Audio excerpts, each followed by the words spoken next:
جب آپ دھیان لگانے کی کوشش کرتے ہیں تو آپ کو گستاخانہ خیالات آتے ہیں. تو اس چیز میں اس گستاخی یہ جو میں ذکر کیا اور پھر وہ جو خیالات ہیں ان سے اس بندے کی کیسے مدد کی جا سکتی ہے کہ وہ اس چیز سے بچ جائے. Thank you sir. اصل میں جو پرابلم ہے وہ یہ نہیں کہ ہم کسی کے پاس 2 مہینے 4 مہینے گئے اور پھر دوسرے کے پاس چلے گئے، پھر تیسرے کے پاس، چوتھے کے پاس. پرابلم ایک اور جگہ ہے. ہم جب کسی فقیر کے بارے میں سنتے ہیں کہ وہ صاحب علم، صاحب کشف و کرامات ہے، مستجاب الدعوات ہے، جیسے یہ سائنس ایک بات کہتی ہے کہ انسانی دماغ کے 3 حصے ہیں، ایک کانشیس مائنڈ ہے، ایک سب کانشیس مائنڈ ہے، ایک انکانشیس مائنڈ ہے.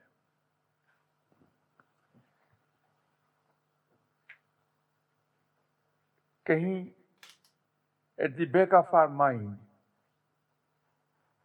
ایک چیز ہوتی ہے کہ میں اس آدمی کے پاس جاؤں، یہ مستجاب الدعوات ہے، اس سے دعا کراؤں، میری یہ دنیاوی مشکل آسان ہو جائے گی. یہ ہمارے بیک آف آر مائنڈ گہرائی میں، سب کانشیس مائنڈ کے گہرائی میں یہ چیز موجود ہوتی ہے. بظاہر ہم کہہ یہ رہے ہوتے ہیں کہ ہم اس آدمی کے پاس جائیں، اس سے کچھ حاصل کر لیں. جب اس آدمی کے پاس ہم جاتے ہیں تو پتہ یہ چلتا ہے کہ اس سے 10 دعائیں کرائیں، ان میں سے 2 پوری ہو گئیں، 8 پوری نہیں ہوئی. اب ہم مایوس ہو کے واپس آ گئے. اگر کوئی اس وقت سمجھدار آدمی، کوئی صاحب علم مجھے مل جائے اور مجھ سے یہ کہے کہ جناب شاہ صاحب آپ وہاں تشریف لے گئے تھے، کیا سمجھ کے گئے تھے آپ؟ وہ بھی رب کا ایک مجبور اور محتاج انسان ہے، بندہ ہے اس کا. دعا قبول کرنے کا اختیار صرف اور صرف رب کے پاس ہے. وہ اپنی مرضی کا مالک ہے، جس دعا کو چاہے قبول کر لے، جس دعا کو چاہے ریجیکٹ کر دے. اس بندے نے اپنی ڈیوٹی پوری کی کہ آپ نے ان سے ریکویسٹ کی اللہ سے. اس آدمی نے آپ سے کہا اللہ کے حضور یہ دعا کر دیں، آپ نے ریکویسٹ کی اللہ کے حضور. رب تعالیٰ دعائیں سننے والا ہے، قرآن میں اس نے کہہ دیا. دعائیں قبول کرنے والا ہے. تیسری چیز کا ذکر قرآن میں نہیں ملے گا، پوری کرنے والا. 2 ہی چیزیں ملیں گی کہ رب دعائیں سننے والا ہے اور رب دعائیں قبول کرنے والا ہے.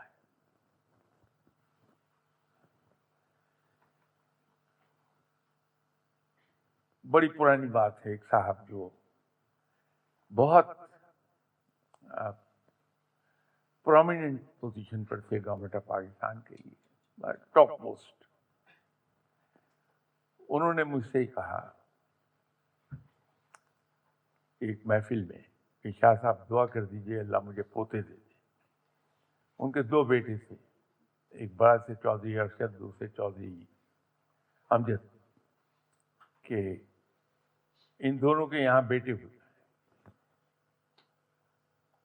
میں نے دعا کیا کرنی، میں تو گناہگار آدمی ہوں، جو دل میں آیا کہہ دیا. میں نے کہا دیکھیے وہ چودھری امجد ہے، چھوٹا بیٹا، اس کے یہاں ایک بیٹا پیدا ہوگا. کہنے لگے بڑے. میں نے کہا نہیں ہوتا. اب مجھے تو اپنے کھانے سے غرض تھی جو میں پلیٹ میں پکڑے ہوئے تھا، تو میں جو منہ میں آیا کہہ دیا ان کو. یہ بات ہے سن 2000 کی، جب یہ بات کی میری. 2019 میں وہ صاحب میرے پاس تشریف لائے، ہاتھ میں مٹھائی کا ڈبہ. صاحب بہت ضعیف ہو چکے تھے. تو میں نے ان سے کہا، میں نے کہا جی آپ کدھر ہو؟ کہنے لگے شاہ صاحب شکریہ ادا کرنے آیا تھا. میں نے کہا کس بات کا؟ کہ آپ نے کہا تھا کہ وہ میرے چھوٹے بیٹے کے یہاں بیٹا پیدا ہوگا. بیٹا پیدا ہوا ہے، یہ مٹھائی لے کے آیا ہوں. تو میں نے ہنستے ہوئے کہا کہ یہ بتائیے کہ ان 19 سالوں میں آپ نے یہ گالیاں کتنی دی، یہ بتائیے۔ بات یہ ہے کہ دعائیں رب قبول کرتا ہے، اور وہ دعا پوری ہوتی، دعا تو قبول اسی وقت ہو جاتی، لیکن قبول وہ پوری اس وقت ہوتی ہے جب اس کی گریٹر اسکیم آف تھنگس میں کہیں وہ فٹ ہو رہی ہو بات۔ تو ہم یہ صبر نہیں کرتے کسی فقیر کے پاس جا کے، 3 مہینے 4 مہینے گئے، اس کے بعد لوگوں کے پاس جانا کہ یار 3 مہینے ہو گئے، یہ دعا کرائی تھی پوری نہیں ہوئی، وہ کہے کا کوئی ولی اللہ ہے، کوئی دوسرا تلاش کرتے ہیں۔ دوسرے کے پاس بھی یہی قصہ پیش آیا تھا۔ اگر واقعی ہم سچے دل سے کسی فقیر کے پاس جائیں یہ سوچ کے کہ اس سے علم لینا ہے، جیسے میں نے داتا صاحب کے سلسلے میں ایک عرض کیا کہ اس نقطے کو تلاش کیجئے جس نے علی حجویری کو داتا صاحب بنایا، تو اگر اس آدمی کے پاس جا کے میں اس جستجو میں لگ جاؤں کہ اس آدمی کو اللہ کا دوست کس چیز نے بنایا، میں بھی وہی کر لوں، تو پھر میں وہاں ٹکا رہوں گا۔ لیکن ہوتا یہی ہے کہ لاشعوری طور پہ ہم اپنے دنیاوی مسائل کے لیے ان لوگوں کے پاس جاتے ہیں، ان بیچاروں کے پاس اس کا حل کہاں سے آیا؟ ان کے اختیار میں ایک ہی چیز ہے، اللہ کے حضور دعا کر دیں، لیکن دعا کا پورا کرنا، اس کو قبول کرنا، اس کو سننا، یہ رب کا اپنا پریروگیٹو ہے، اور رب کو کوئی مجبور نہیں کر سکتا، وہ مرضی کا مالک ہے۔ تو آئندہ جب بھی آپ جائیں پہلے اپنے اندر فیصلہ کر لیجئے کہ مجھے اس کے پاس جانا کس لیے ہے،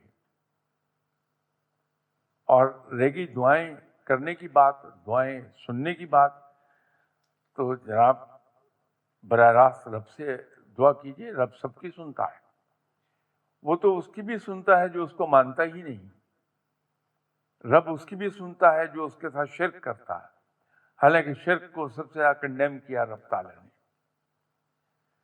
لیکن وہ مشرک جو ہے اپنے ہاتھ کے بنائے ہوئے بت کے سامنے دعا کر رہا ہے، سن رہا ہے رب تعالیٰ، پوری کر رہا ہے رب تعالیٰ، تو ہم تو پھر اس کے اور اس کے رسول صلی اللہ علیہ وسلم کے نام لیوائیں، ہماری کیوں نہیں سنے گا؟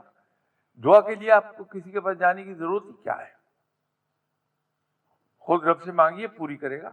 ہاں، ان لوگوں کے پاس جائیے علم کے لیے اور تربیت کے لیے، تو بہت کچھ پالیں گی، رب کے دوست بن جائیں گی آپ۔ السلام علیکم شاہ صاحب۔ شاہ صاحب، دنیا میں ہمیں لوگ نظر آتے ہیں جو بظاہری طور پہ جو ہے وہ ٹھیک نہیں لگتے، مطلب مینٹل ہیلتھ ایشوز ہوتے ہیں لوگ، تو ان کی شاہ صاحب زندگی تھوڑی سی مشکل ہوتی ہے نارمل لوگوں سے، تو شاہ صاحب کیا آخرت میں اللہ تعالیٰ ان کے ساتھ کوئی رعایت برتے گا حساب کتاب میں، کہ کہے گا میں نے اپنے بندے کو اس طرح بنایا، اس طرح پیدا کیا، تو میں تھوڑی سی رعایت برتا ہوں اس کے ساتھ؟ تو شاہ صاحب اس پہ تھوڑا سا اگر پیش بیان کریں۔ ایک بڑی سادہ سمپل سی چیز ہے کہ جو انسان اپنے ہوش و حواس کھو بیٹھا ہے، جو ذہنی طور پر ٹھیک نہیں ہے، اس پر نہ شریعت لاگو ہوتی ہے نہ دنیاوی قانون لاگو ہوتا ہے، تو اس بیچاری کی پوچھ گچھ کیا ہوگی؟ پوچھ گچھ مشروط ہے اختیار کے ساتھ۔ جب تک کسی انسان کے پاس کوئی اختیار نہیں ہے، اس سے جواب طلبی نہیں ہو سکتی، اس سے حساب کتاب نہیں ہو سکتا۔ تو جو آدمی اپنے ہوش و حواس میں نہیں ہے، اس کی جواب طلبی کیا ہوگی؟ شاہ صاحب اگر 30% وہ بندہ تھوڑا سا ٹھیک نہ ہو تو اس کے لیے کیا؟ اس کو رعایت مل جاتی ہے۔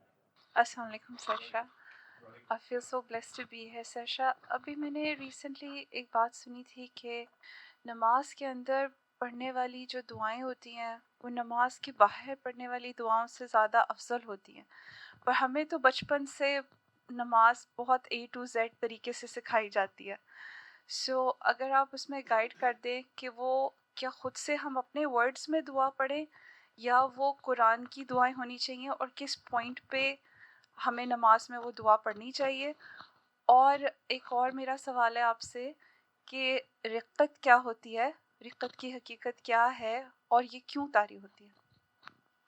تھینک یو سو مچ. نماز انفیکٹ پوری کی پوری دعا ہے.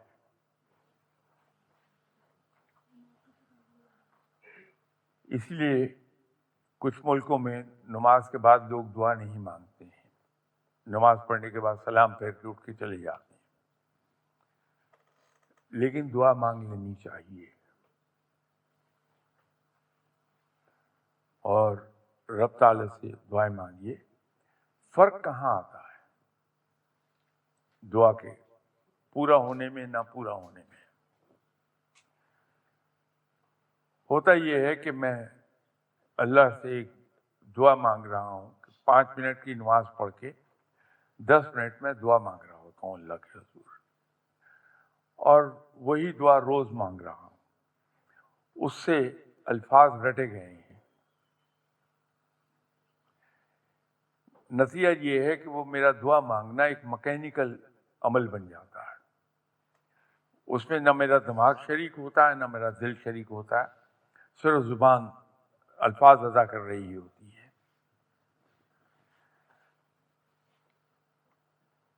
یہ یاد رکھیے کہ ہر وہ کام جو انسان تینوں چیزوں کی یکسوئی کے ساتھ کرتا ہے، دماغ، دل، ہاتھ یا زبان، وہ بہت خوبصورت طریقے سے ہوتا ہے. اور پھر رب کے ساتھ تو معاملہ اور ہے ہمارا، وہ رب ہے. یوں سمجھ لیجئے کہ ہمارا آقا اور غلام کا رشتہ ہے رب کے ساتھ. وہ مالک ہے. جو غلام ہے وہ اپنی چھوٹی چیز کے لیے بھی محتاج ہے اپنے آقا کا، اور آقا کی غلامی وہ اسی صورت میں بہترین کرتا ہے جب اس کو یہ یقین ہو کہ میرا آقا بہت بڑا آدمی ہے. تو جب وہ اس کا کوئی کام پھنستا ہے تو اپنے آقا کے پاس جا کے اسے کہتا ہے کہ آپ ذرا فلاں آدمی کو ٹیلی فون تو کر دیں، میرا کام کر دیں. جب وہ کہہ رہا ہوتا ہے تو اس کے دل میں ایک یقین ہوتا ہے، جو مان ہوتا ہے کہ میرا آقا بہت بڑا ہے. وہ تو آقاؤں کا آقا ہے. جب میں اس سے مانگ رہا ہوں تو میرے اندر ایک مان ہونا چاہیے کہ میرا آقا سب سے بڑا ہے، اور اس کا خزانہ بے حد و حساب ہے. میں اس سے مانگوں گا وہ ضرور دے گا. تو یہ جب مان ہے میرے پکارنے میں تو دعا قبول ہو جاتی ہے. اگر یہ مان نہیں ہے، صرف ایک مکینیکل عمل ہے جو میری زبان دعا مانگے جا رہی ہے، نہ دماغ حاضر ہے نہ دل حاضر ہے میرا، تو وہ دعائیں پھر دعائیں نہیں ہیں. تو کوشش یہ کیجئے کہ دعا بھلے زیادہ الفاظ نہ کہیے. اس کی ایک میں اگزامپل دے دوں کہ اس میں مولانا حضرات ناراض ہو جائیں گے میرے ساتھ، کہ مسجد میں بڑی لمبی دعا ہم کرتے ہیں، شاذ و نادر ہی قبول ہوتی ہے. لیکن وہی امام صاحب بارش نہ ہونے پر اپنے مقتدیوں سے کہتے ہیں کہ صاحب آپ نماز کے بعد ہم کھلے میدان میں جائیں گے اور نماز استسقاء ادا کریں گے کہ اللہ بارش برسا دے. امام صاحب بھی وہی ہیں، مقتدی بھی وہی ہیں. میدان میں جا کے دعا مانگتے ہیں، 10 منٹ 15 منٹ کے بعد بارش ہو جاتی ہے. اس کی وجہ یہ ہے کہ امام صاحب بھی ایک سنگل پرپس کے ساتھ گئے، ذہنی طور پر ادھر ہی متوجہ تھے، وہ مقتدی بھی. تو انہوں نے جو دعا مانگی رب سے وہ دل سے مانگی ہے. نتیجہ یہ کہ وہ نماز ہو گئی. تو ہم جب رب کے حضور عرض کر رہے ہیں تو ایک مان کے ساتھ اور پوری یکسوئی کے ساتھ کریں. رب تعالیٰ قبول فرمانے والا ہے اور ضرور قبول کرے گا آپ کی دعا. السلام علیکم قبلہ شاہ صاحب. میں وقت کی قلت کو دیکھتے ہوئے نا میرے مائنڈ میں 2 کویسچن ہیں، تو میں جلدی سے بیان کر دوں گا۔ ایک حدیث ہے نبی پاک صلی اللہ علیہ وسلم کی، اس کے اپراپریٹ ورڈز تو میرے مائنڈ میں نہیں ہیں۔ تو ایک حدیث ہے رسالت مآب صلی اللہ علیہ وسلم کی، مجددیت کے بارے میں نبی پاک صلی اللہ علیہ وسلم کا فرمان مبارک ہے کہ ہر صدی میں ایک مجدد آتا ہے۔ اب اس معاملے میں اگر اس حدیث کو انٹرپریٹ کیا جائے تو ذہن پلیز گائیڈ کر دیں کہ وہ مجدد ایک بھی ہو سکتا ہے شخصیت، یا ایک سے زیادہ بھی ہو سکتی ہے۔ اور کچھ مفکرین ہیں ہمارے پاکستان میں، انہوں نے یہ بھی کہا ہے جیسے جو 20ویں صدی گزری ہے اس کے فکری سطح کے جو مجدد تھے وہ علامہ اقبال تھے، فکری سطح۔ تو اب فقہ حدیث اس کو ظاہر ہے کچھ کئی ہستیاں گزری ہیں، مختلف مسالک مختلف شخصیتوں کا نام لیتے ہیں۔ ایک یہ سوال ہے، اور دوسرا سوال جو ہے یہ ہے کہ یورپ کے اندر ایک کنسیپٹ ہے رینیسنس کا، جس کو اردو میں ہم نشاط ثانیہ کہتے ہیں۔ تو کچھ ہمارے جو آتھرز ہیں وہ اپنے کتھارسز میں یا اپنے نظریات میں کہتے ہیں اسلام کی نشاط ثانیہ۔ تو یہ کیا کہنا درست ہے؟ یہ سوال ہے۔ اور اینڈ میں ایک ریکویسٹ ہے آپ سے کہ ہم ادھر پردیس میں رہتے ہیں، مختلف لوگ بعض کا ڈفرینٹ مشکلات کا شکار ہوتے ہیں، تو بس دعا کر دیں جملہ طور پہ سب کے لیے، میرے لیے بھی، کہ اللہ تعالیٰ آسانی عطا فرما دے۔ بہت مہربانی۔ یہ حدیث کہا جاتا ہے کہ صحیح ہے کہ ہر صدی کے اختتام پر ایک مجدد آتا ہے، اور اس پورے سال میں تعلیمات پر جو گرد و غبار جم جاتا ہے اس کو وہ صاف کر دیتا ہے۔ اسی طرح یہ کہا جاتا ہے کہ ہر سال 1000 سال کے بعد ایک مجدد آتا ہے، تو اس میں وہ ایک رینیوڈ تعلیم جو ہے وہ سامنے رکھتا ہے۔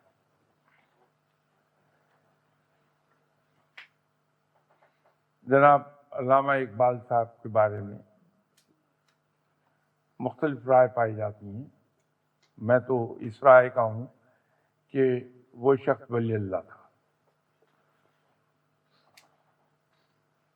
لیکن کچھ لوگ اس بات کو نہیں تسلیم کرتے۔ اس شخص نے قوم کو جگایا ہے، جو بذات خود بہت بڑا کام تھا،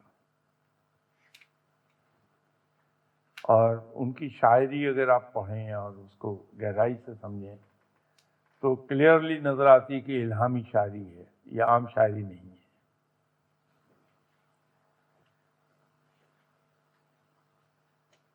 یقیناً اس صدی کے مجدد کہیں ہوں گے، لیکن میرے علم میں نہیں، ورنہ میں ضرور ان کا ایڈریس آپ کو دے دیتا۔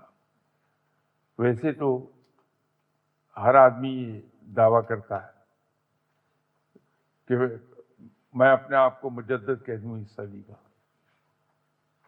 تو ان کی عزت و توقیر دیکھ کے میرے دل میں بھی لالچ آتی باز کر کہ میں اپنے آپ ہی کو کہہ دوں۔ لیکن اس قصے میں ہم نہ پڑھیں تو ہمارے عقائد کے لیے بھی اچھا ہے اور ہماری صحت کے لیے بھی اچھا ہے کہ کون مجدد ہے کون نہیں ہے۔ صرف ہم یہ دیکھیں کہ صاحب علم ہے کہ نہیں ہے، تو اس سے وہ علم حاصل کرنے کی کوشش کریں۔ دوسرا سوال آپ کا کیا تھا؟ دوسرا کویسچن میرا یہ تھا کہ جو یورپ کا کنسیپٹ ہے رینیسنس، اچھا، اس کو اسلام جی کے جی، ساتھ بعض لوگ صحیح تبدیل کر دیتے ہیں۔ صحیح، یاد آ گیا۔ دیکھیے، یہ جن معنوں میں رینیسنس یوز کرتے ہیں وہ کوئی شجر ممنوعہ نہیں ہے۔ رینیسنس آف اسلام سے مراد یہ ہے کہ ابھی جیسے کچھ دیر پہلے میں عرض کر رہا تھا کہ 700 سال جو شروع کے ہیں اسلام کے، وہ گلوری کے ہیں۔ اگر وہ گلوری دوبارہ سے لوٹ آتی ہے تو رینیسنس میں گنی جائے گی۔ تو نشاط ثانیہ اگر کوئی کہتا ہے اسلام کی، اس سے مراد یہ نہیں ہے کہ کوئی نیا اسلام انٹروڈیوس ہو جائے گا، اس سے مراد یہ ہے کہ اسلام دوبارہ زور پکڑ گیا۔ تو اس میں کم از کم میرے نزدیک تو کہنے میں کوئی حرج نہیں ہے. شاہ صاحب میرے دو سوال ہیں. ایک سوال یہ ہے کہ موت برحق ہے اور اس کا ٹائم بھی وقت بھی مقرر ہے، تو کیا دعا سے آپ زندگی میں اضافہ کر سکتے ہیں؟ ایک سوال. دوسرا سوال میرا اینڈ آف ٹائمز پہ ہے. آپ کے سامنے جو دنیا میں چل رہا ہے اور آلموسٹ گریٹر اسرائیل کی تخلیق ہو چکی ہے، جو کہ ابھی اوپنلی تو اس کو ڈکلیئر نہیں کیا گیا، تو کیا امام مہدی کا نزول قریب ہے؟ اس پہ تھوڑی سی روشنی ڈال دیں. جہاں تک حضرت امام مہدی علیہ السلام کی بات ہے، بہت سی نشانیاں پوری ہو چکی. وقت کے تعین کا علم اللہ کسی کو نہیں دیتا. اس معاملے میں وقت کا تعین نہیں ہوا، لیکن نشانیاں ضرور ہم تک پہنچی ہیں. ان میں سے اکثر پوری ہو چکی، اور گمان غالب ہے. میں یقین سے نہیں کہہ رہا، گمان یہ ہے کہ کوئی زیادہ وقت اب باقی نہیں ہے حضرت مہدی علیہ السلام کے تشریف آوری میں. پہلا سوال کیا تھا آپ کا؟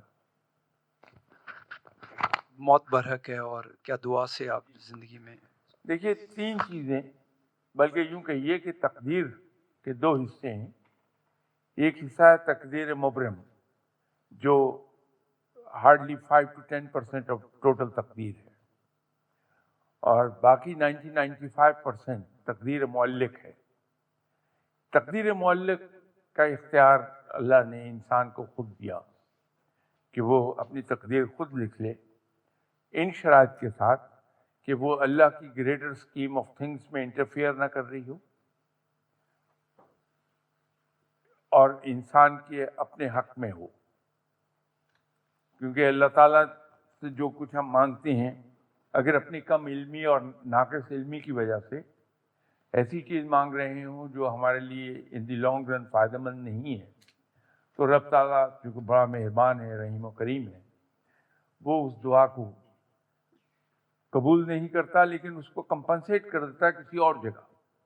اس لیے ہم سب لوگوں کی زندگی میں اگر ہم نظر دوڑائیں گے تو بہت سی چیزیں وہ ہوں گی جو بغیر کوشش کے ہمیں مل گئیں، بغیر محنت کے ہمیں مل گئیں. یہ ان دعاؤں کی کمپنسیشن ہے جو ہم نے مانگی لیکن پوری نہیں ہوئی. وہ جو تقدیر مبرم ہے 5 to 10% آف دی ٹوٹل، اس میں زندگی اور موت کا معاملہ بھی ہے کہ موت کی تین چیزیں معین ہیں، صرف وقت معین نہیں ہے. موت کا وقت، موت کا مقام اور موت کا طریقہ یہ مقرر ہے. لیکن رب تعالیٰ ایک چیز ہمیں یاد رکھنی چاہیے، وہ مالک ہے، قدرت والا ہے، جو چاہے وہ کر لے، اسے کو پوچھنے والا نہیں. تو دعا ہم مانگتے ہیں موت کے ٹلنے کی، رب تعالیٰ پوری طرح مالک ہے، وہ قبول فرما لے. اس میں ایک نقطہ ابھی کلیئر کرتا چلوں آپ سے.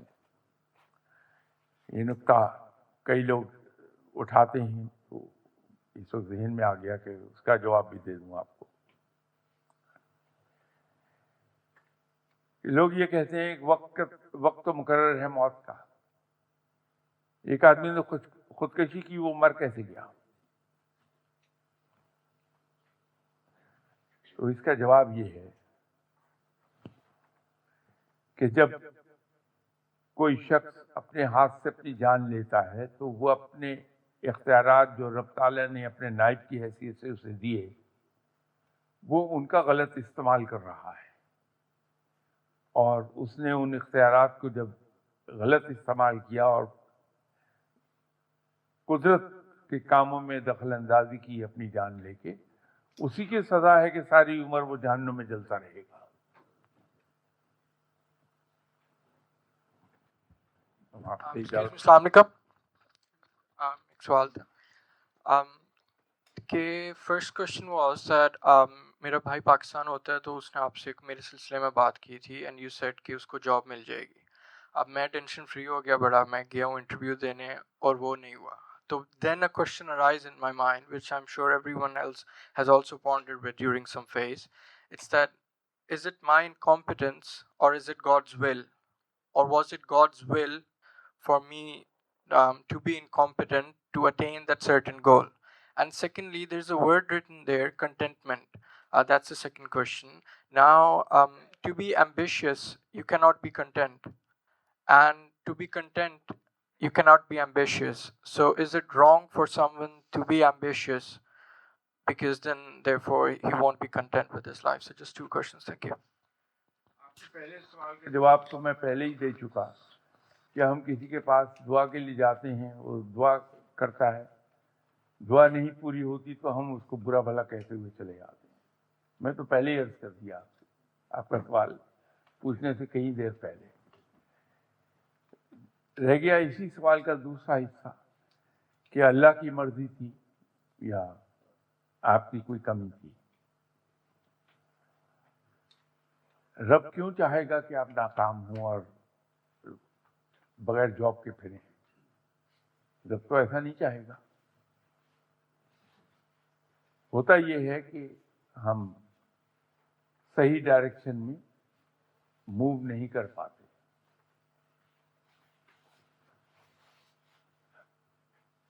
جاب کے دینے یا نہ دینے کا معاملہ شاید میں تھوڑا سا سمجھتا ہوں, کیونکہ 1 سپٹمبر 1976 سے میں انڈیپینڈنٹ اپوائنٹنگ اتھارٹی ہوں اور ہزاروں کی تعداد میں اب تک لوگ ہائر کیے میں نے.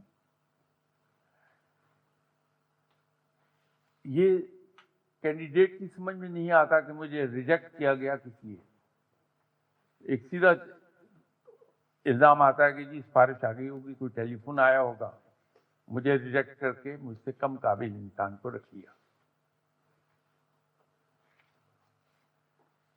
لیکن ایز این اپوائنٹنگ اتھارٹی مجھے معلوم ہے ایک بات, کہ جب میرے کمرے میں آدمی داخل ہوتا ہے دروازہ کھول کے, جب تک وہ میرے ٹیبل تک پہنچتا ہے 50% ڈیسیژن ہو چکا ہوتا ہے مائنڈ میں کہ اسے لینا ہے کہ نہیں لینا. اس آدمی کا حلیہ, اس کی چال ڈھال, اس کے چلنے کا انداز, پھر میرے پاس آ کے جب اس نے مجھے سلام کیا ہے یا گڈ آفٹرنون کہا, اس کے کہنے کا انداز, وہ 50% فیصلہ ہو چکا ہوتا ہے کہ اس کو میں نے لینا ہے یا نہیں لینا. ہم میں سے اکثر لوگ پٹ جاتے ہیں کہ نہ وہ ڈریس اپ ہونے پہ توجہ دیتے ہیں, نہ اپنی پرسنل گرومنگ پہ توجہ دیتے ہیں. دوسرا آدمی جو آتا ہے اس میں قابلیت, تعلیم میں قابلیت کم بھی ہو, تو اپوائنٹ کرنے والا آدمی یہ سوچتا ہے کہ یہ میں اسے ٹرین کر لوں گا پروفیشنلی, وہ کوئی مسئلہ نہیں ہے. لیکن باقی چیزیں ٹھیک ہیں, کیونکہ جب آپ کسی ادارے میں جاتے ہیں امپلائمنٹ لینے کے لیے, اس آرگنائزیشن کا حصہ بنتے ہیں تو آپ اس کے ریپرزینٹیٹیو ہو جاتے ہیں کہ وہ آرگنائزیشن جانی جائے گی آپ کے حوالے سے. جیسے کوئی درخت پہچانا جاتا ہے اپنے پھل سے, اسی طرح ہر آرگنائزیشن اپنے امپلائیز کے ذریعے سے پہچانی جاتی ہے. بہت سی وجوہات ہوتی ہیں, اس پہ آپ غور فرما لیجیے. ایک بات تو یہ ہے, اور یہ جو آخری بات میں کہنے لگا ہوں, یہ جسٹیفیکیشن قطعی طور پر نہیں ہے. اگر میں نے جسٹیفائی کرنا ہوتا اپنے آپ کو تو میں پہلے جواب دیتا. وہ یہ ہے کہ دعا میں وقت کا تعین نہیں ہوتا. اگر ایک آدمی کے پاس گئے, دعا کرائی اور اس نے کہا کہ انشاءاللہ جاب مل جائے گی, جو چیز انہوں نے نہیں بتائی آپ کے بھائی نے جو میرے پاس آئے ہوں گے کہیں, وہ یہ ہے کہ میں نے یہ کہا ہوگا کہ یہاں یا کہیں اور بہرحال جاب انہیں مل جائے گی. یہ جواب تھا میرا, میں اس پر بھی قائم. دوسری بات کیا فرمائی تھی آپ نے؟ ایمبیشن اور کنٹینٹمنٹ کا کہ دونوں انورسلی کوریلیٹ. دیکھیے, ایمبیشن بہت اچھی چیز ہے، بشرطے کہ یہ ایمبیشن ایک حد میں رہے۔ جب ایمبیشن حد سے گزر جائے تو بہت بری چیز۔ کنٹینٹمنٹ کو ہم غلط سمجھ رہے ہیں۔ کنٹینٹمنٹ سے مراد ہم یہ سمجھتے ہیں کہ ہاتھ پاؤں چھوڑ کے بیکار ہو کے بیٹھ جائے آدمی، یہ کنٹینٹمنٹ ہے۔ کنٹینٹمنٹ نہیں، وہ ناکارپن ہے۔ کنٹینٹمنٹ یہ ہے کہ جو رب نے عطا کر دیا اس کو میں خوشی سے قبول کروں۔ اور آپ لوگ کو اردو شاید ذرا دشواری آتی ہے آپ کو سمجھنے میں، اگر آسان اردو میں بولوں کہ جب انسان رب کی تقسیم پر راضی ہو جائے وہ کنٹینٹمنٹ ہے۔ لیکن ایمبیشن کا ایک حد کے اندر رہتے ہوئے ہونا بڑا ضروری ہے۔ That will keep you going. جہاں وہ ایمبیشن بالکل زیرو ہو گئی، آپ پتھر کی طرح ایک جگہ پڑے رہ جائیں گے۔ اسی طرح انسپائریشن اینڈ ایسپائریشن۔ ایسپائریشن زیادہ ضروری ہے، اس کے بغیر آپ آگے نہیں بڑھ سکتے۔ یہ اب میں زیادہ سیریس بات کرنے لگا، اس لیے اب اجازت لیتا ہوں، آپ بور ہو جائیں گے، یہ اب ٹیکنیکل گفتگو شروع ہو جائے گی۔